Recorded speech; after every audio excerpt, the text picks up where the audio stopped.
விஜய் அவர்கள் வழக்கம் போல லாஸ்ட்ல தான் குட்டி கதை சொல்வாரு. இப்ப குட்டி கதை சொல்லி உங்களுக்கு என்ன காண்டு விசில் பிளேயர்னா வேற அர்த்தம். ஊழலை முக்கியமான மக்களை பாதிக்கிற விஷயங்களை வெளியில கொண்டு வரவங்களா விசில் பிளேயர் தான். இவங்க விசிலை வச்சுக்கிட்டு அடிச்சுட்டு இருக்குது விசில் பிளேயர். சர்வே அந்த கிராமம் ஃபுல்லா எடுக்க போனார்னா பஸ்ஸில் உட்காந்து கண்டக்டர் எத்தனை தடவை விசில் அடிச்சு எண்ணிட்டு வந்துக்கிறாங்க. இப்பொழுதே எங்கள் கட்சியினர் இந்த தேர்தலில் எங்களுடைய சொத்து கணக்கை பகிரங்கமாக வெளியில வைக்கிறோம். நாங்கள் அடுத்து முதலமைச்சராகவோ அமைச்சரானோ அடுத்த 5 வருஷம் எந்த சொத்தும் சேர்க்கலன்றதை நீங்க அப்ப செக் பண்ணிடலாம் அப்படின்னு இவரு சொத்தெல்லாம் வைக்க தயாரா? என்ன மட்டுமே டார்கெட் பண்றான்னு எடுத்துட்டாருல. அந்த மாதிரி அரசியல்ல ஒரு வாட்டர் மெலன் ஸ்டார். எல்லா ஊர்லயும் விஏஓஸ் இருப்பாங்கல்ல, அந்த விஏஓஸ் எல்லாம் நான் தான். ஏன்னா வீண் இருக்குல்ல, எந்த வித அதாவது கொஞ்சம் கூட கஷ்டப்படாம ஒரு சின்ன போராட்ட ஆர்ப்பாட்டத்தோட கலந்துக்காம எதுவுமே பண்ணாம, அதான் மக்கள் பிரச்சனை கூட பேசாம ஒருத்தன் முதலமைச்சர் ஆகிறதுக்கு ஆசைப்படுறான்னா ஒரே ஆளு விஜயா தான் இருப்பாரு.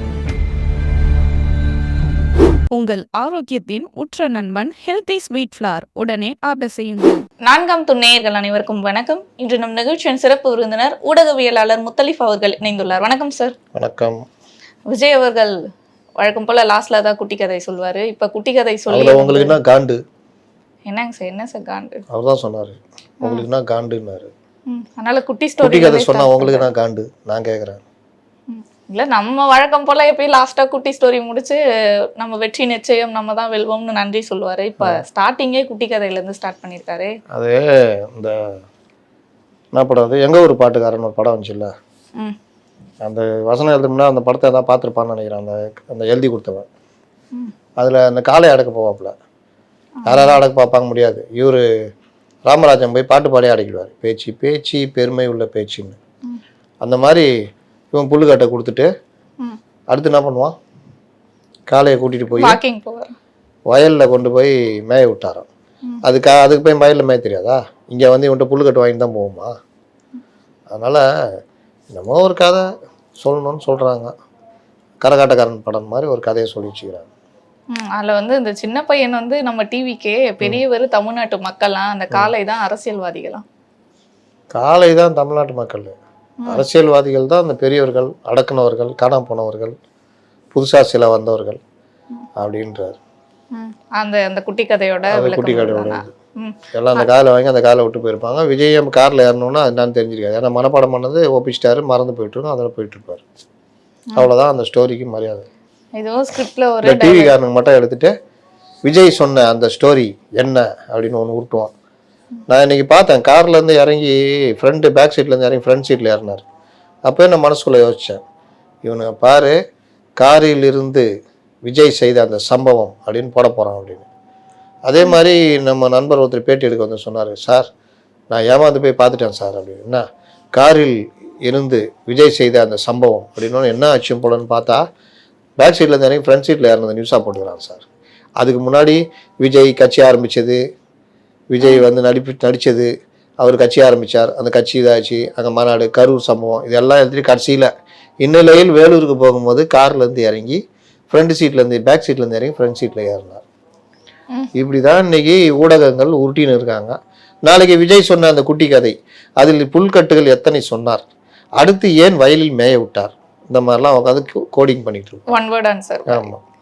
இதுக்கடுத்து போர் வந்து சொல்லியிருக்காரு சார். எப்பயுமே வந்து போட்டின்னு தான் சொல்லுவாரு. இப்போ வந்து போர் எனக்கும் ஸ்டாலின் அவர்களுக்கும் தான் போர்.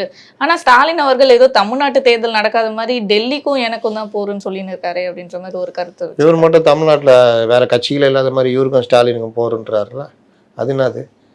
ஒவ்வொரு வீட்டுக்கும் பெரிய போங்கெடுத்து போய், அதாவது இப்போலாம் வரமாட்டாரான், போன தடவை வராது காரணம் ஒவ்வொரு வீட்டில் விஜயகாரான்டாப்ல, இந்த தடவை எதாவது கேட்பாங்கன்னு சொல்லிட்டு தேர்தல் முடிஞ்சு முதலமைச்சரானோன்னா கிராமமாக வருவாராம், வாக்குறுதியே கொடுத்துருக்காரு வாக்கவே. அப்போ என்னம்மா சொல்லுவார், எல்லா ஊர்லேயும் விஏஓஸ் இருப்பாங்கல்ல, கிராம நிர்வாகம், வில்லேஜ் ஆஃபீஸர், அந்த விஏஓஸ் எல்லாம் நான் தான்ருவார்.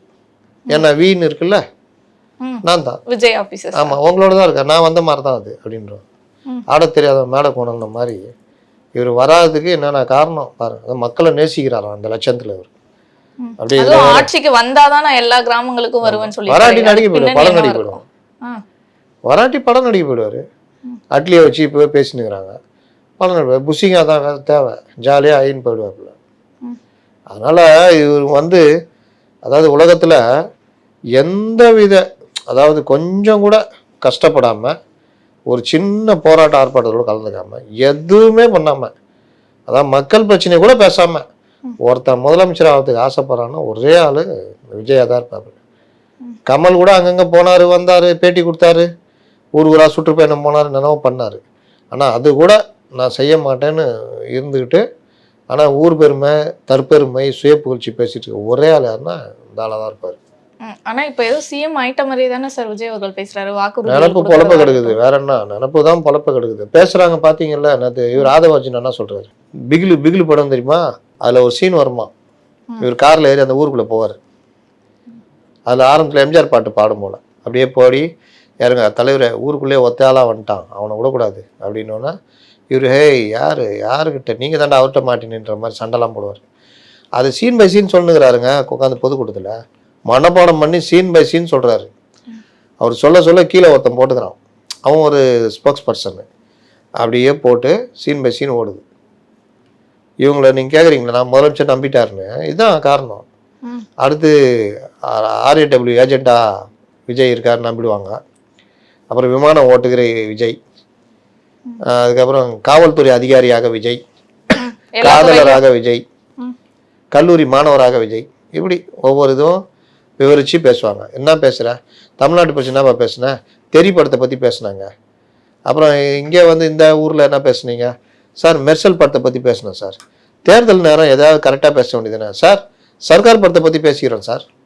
இப்படி தான் இது, புரியுதா?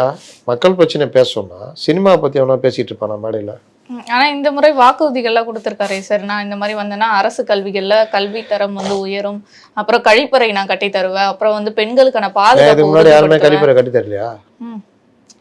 யாருமே கல்வி தரத்தை உயர்த்தலையா? அதாவது நீட்டுக்கு இதுவாக நான் வந்து அந்த இதெல்லாம் பண்ணி தருவேன் அந்த மாதிரி கூட சொல்லலை. அந்த தேர்வுகள் ஏற்றார் மாதிரி சிலபஸை மாற்றுவாராம். இது வந்து வாக்குறுதியா? வாக்குறுதி அந்த மாணவர்களுக்கு என்ன பண்ண போறீங்க, வாழ்க்கை தரத்தை மேம்படுத்த என்ன பண்ண போறீங்க, அதுதான். அதனால சொல்லியிருக்காரு சில இது எதாவது சொல்லாம விட்டாலும் தப்பா இருக்கும்ல, அதனால அந்த இதுல இருந்து கொஞ்சம் பொறுக்கி கடமைக்கு சொல்லியிருக்காங்க. கடமைக்கு ஒப்பிக்கிறது. நம்ம எல்லாருக்குமே 5 வருஷத்துக்கு ஒரு முறை எலெக்ஷன் வரும் தான் நம்ம பார்த்துருப்போம். ஆனா இந்த எலெக்ஷன் அப்படி கிடையாது, 50 வருஷத்துக்கு ஒரு முறை வந்தா எப்படி இருக்கும் அந்த மாதிரி ஒரு எலெக்ஷன். அவங்கள பொறுத்த வரைக்கும் 77 எம்ஜிஆர், 2026 இவரு, அந்த உருட்டுக்குதுல்ல, அதுதான் அதிசய எலெக்ஷன்.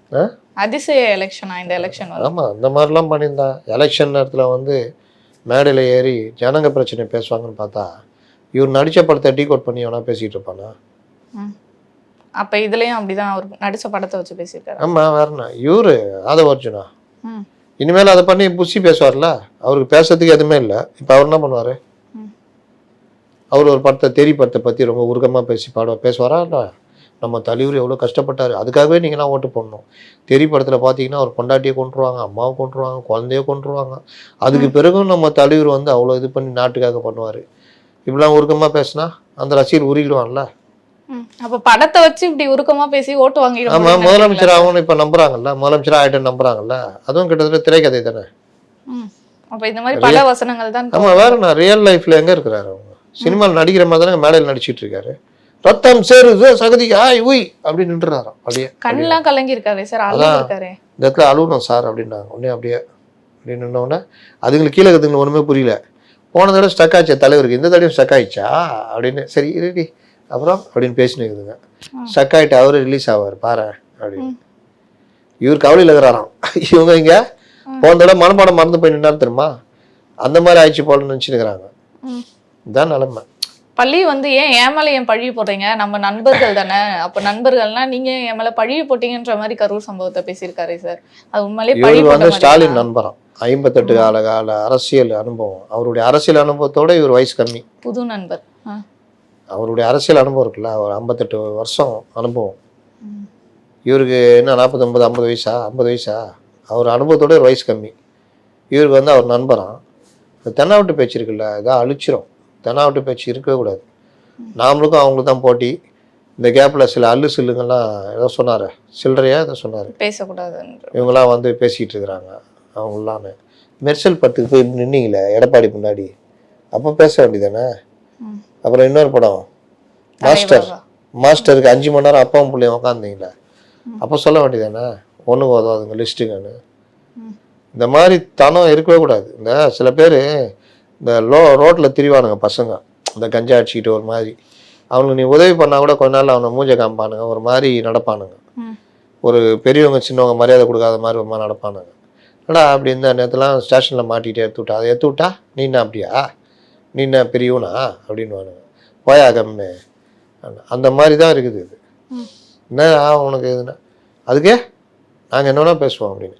ஆனால் இவர் வந்து அவரை வந்து அவர் என்ன சொல்கிறாரு, நான் யாரையும் எதிரியாக பார்க்கலன்றார்.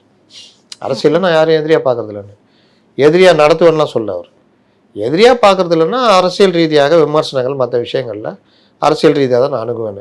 நீ குற்றம் செஞ்சுட்டு அவரை போயிட்டு ஏன் என்ன இது பண்ணால் நான் விட்டுருவாங்களா? அப்படியே ஆட்டின்னு காட்டிட்டு 6 மணி நேரமாக மல்லமாக வந்து எல்லாரையும் கூடினா பிறகு நெரிசல் ஏற்பட்டதுக்கு நீங்களும் ஒரு காரணம் தானே. கவர்மெண்ட்டு மற்றவங்களும் என்ன சொன்னாங்க, கவர்மெண்ட்டு மற்றவங்களுக்கு பொறுப்பு இருந்தாலும் அவங்களும் பண்ணல, இவருக்கும் தான் பொறுப்பு, 2 பேரையும் தான் சொன்னாங்க. இன்னொன்று விசாரணை முடிஞ்சிச்சா, அதுக்குள்ளேயே நீங்களே தீர்ப்பு எழுதினுக்கிறீங்க. சிபிஐ விசாரணை நடந்தானே இருக்குது. இப்போ நீங்கள் காரணம் இல்லைன்னு வருமா? அது மீறி அந்த சிங்கிள் ரோட்டில் ஏன் பஸ்ஸை கொண்டு போய் விட்டீங்கன்னு இந்த கேள்விலாம் வருமா வராதா? யோகியர் மாதிரி அந்த அந்த ஜனங்களை பற்றி கவலையே பண்ணல பாருங்கள். இப்போ வரைக்கும் அந்த குற்ற உணர்ச்சியே இல்லை பாருங்கள். நம்மளால நம்மளை நம்பி வந்தவங்க இறந்து போயிட்டாங்களே, அந்த குற்ற உணர்ச்சி கொஞ்சம் கூட இல்லை பாருங்கள். அன்றைக்கெல்லாம் துக்கம்னு சொல்லிக்கிட்டு தீபாவளி யாரும் கொண்டாடக்கூடாதுன்னாங்க. ஆனால் இவர் பண்டிகை மட்டும் கொண்டாடினாரா இல்லையா? கிறிஸ்மஸ் கொண்டாடினாங்களா இல்லையா? மலேசியாவில் போய் ஜாலி கொண்டாடிட்டு வந்தாங்களா இல்லையா? புத்தாண்டிங்க வந்து கொண்டாடினாங்களா இல்லையா? என்ன துக்கம்னா என்னங்க, ஒரு வீட்டில் யாரோ விழுந்துச்சிங்க, சாவு விழுந்துச்சு, அடுத்த 1 வருஷத்துக்கு எந்த நல்ல காரியம் பண்ண மாட்டாங்கல்ல. அப்போது பண்டிகை கொண்டாடுவாங்களா 1 வருஷத்துக்கு? ஒரு வீட்டில் துக்கம் வந்து 6 மாதத்தில் தீபாவளியோ பொங்கலோ வந்தால் கொண்டாடுவாங்களா? கொண்டாட மாட்டாங்க. சின்ன குழந்தைங்களுக்கு வேணால் ஏதாவது ட்ரெஸ்ஸுகளை சேர்த்து கொடுப்பாங்க, ஏன்னா பக்கத்து வீட்டில் அக்கத்தில் போடுங்க குழந்தைங்க அழுவுன்னு சொல்லிட்டு.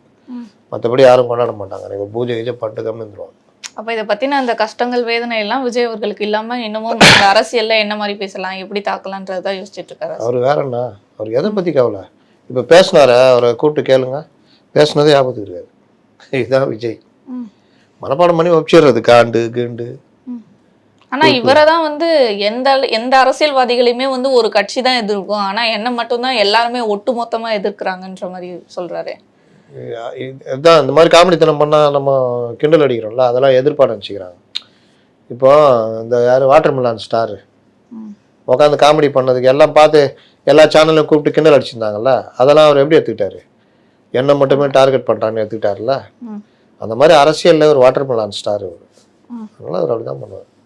இறுதியா விசில் புரட்சி எலெக்ஷன், இந்த எலெக்ஷன் அப்படின்னு விசில் ப்ளோயர்னு வர சொல்லிட்டாங்க.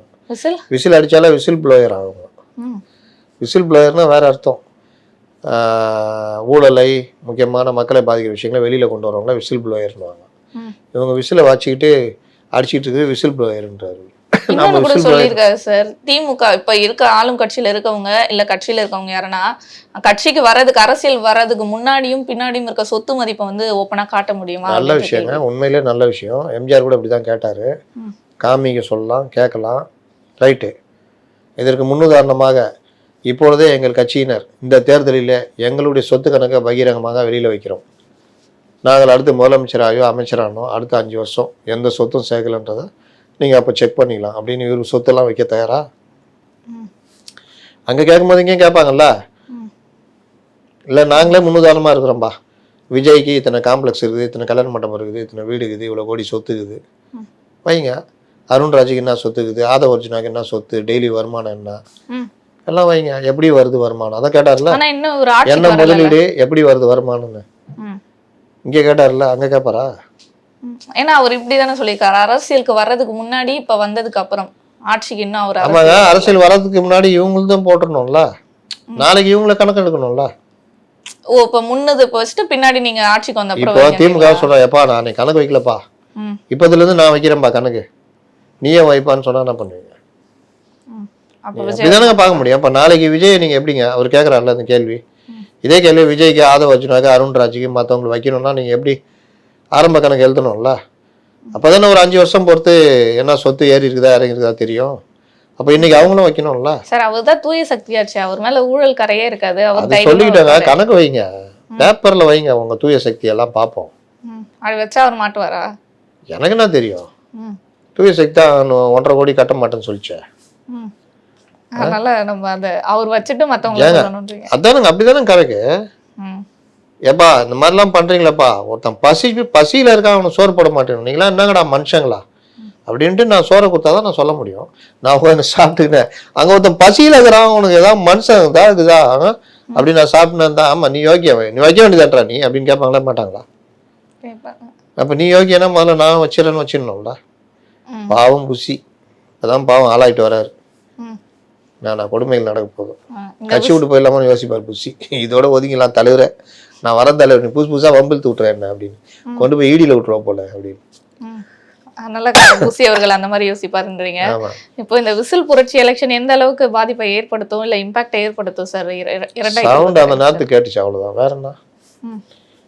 அது அவர் சொன்னார் பார்த்தீங்களா, ஆதவ அர்ஜுனா, அவருடைய அறிவு திறமையை நினச்சி என்ன பண்ணுறது, அந்த சரோஜாதேவி சோப்பு டப்பாவும் யாருக்கா கொடுத்துட்டுருக்குறாங்க, இல்லாட்டி அதே வாங்கி கொடுக்கலாம்.